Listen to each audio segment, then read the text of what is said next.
Welcome back, guys. My name is Patrick, and today I just wanted to go over some of the recent changes we've seen under head coach Jay Woodcroft, how things were being done before, and how it's affecting current players on the roster, and how I think the Oilers are in a much better place now, moving forward.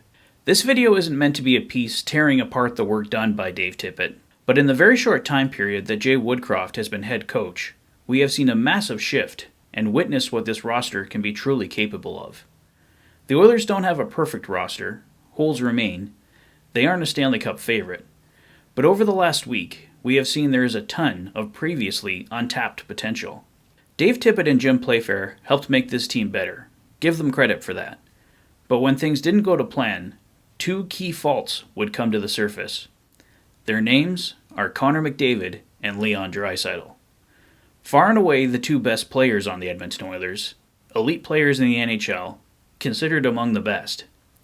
Unfortunately, as good as they are only two players, and hockey is a team sport. A fact that Dave Tippett seemed to be blind to whenever the Oilers were trailing in a hockey game.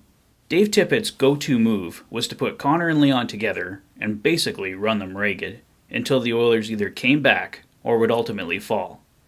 It wasn't fair to Connor and Leon, it wasn't fair to the rest of the roster, and it wasn't a recipe for long-term success.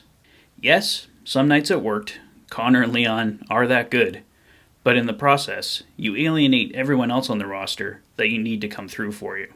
The arrival of Evander Kane has certainly been a major factor. And in defense of Dave Tippett, the Oilers supporting cast is much stronger now than in previous years, but he still failed to utilize them correctly.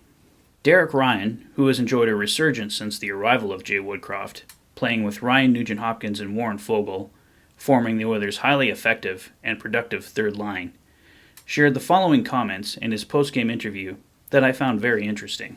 We feel that everyone is getting a chance and opportunity to provide help, and obviously we can't rely on Connor and Leon to do everything. We are so much more detailed than we were earlier in the year. Everyone is on the same page. Those guys are amazing, Connor and Leon. We can speak to that all day, but we need to support them.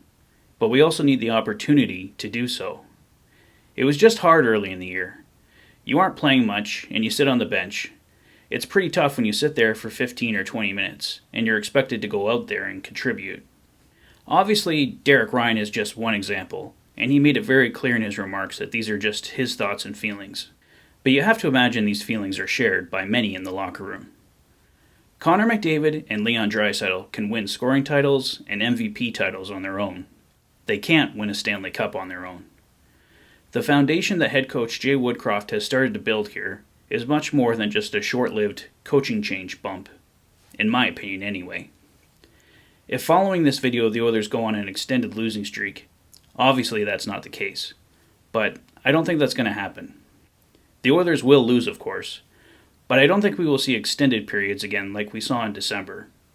You could see many of the problems being foreshadowed in the months leading up to December. Everything just kind of came to a head. With the right structure, with better allotment of ice time, making everyone feel included in important parts of the roster, that's how the Oilers are going to get better, and I think we are currently witnessing the start of that.